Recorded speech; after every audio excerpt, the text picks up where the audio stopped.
May mga batang 90s ba dito? Kamusta kayo? Kamusta tayo?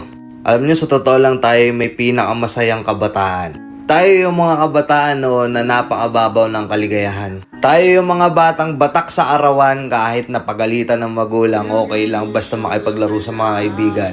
Di natin alam kung ano yung teknolohiya. Di natin alam kung ano yung cellphone. Di natin kilala si Coco Melon.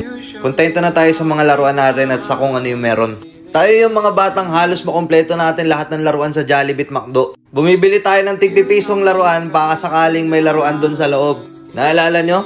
Noong mga panahon, naghahanap pa tayo ng gagamba kung saan-saan. Naghahanap tayo ng mga sanga ng puno para makipaglaro ng baril-barilan. Kukuha tayo ng gulong sa tabi-tabi tapos pagugulungin lang natin kung saan-saan.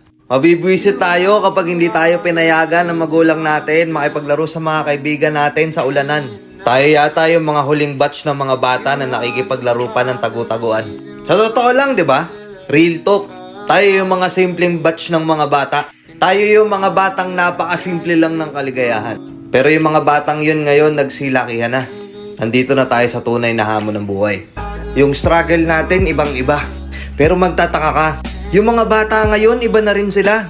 Yung mga bata ngayon feeling nila mas magaling pa sila sa magulang nila. Yung mga bata ngayon nagre-rebelde agad kapag hindi na pagbigyan yung mga simpleng gusto nila.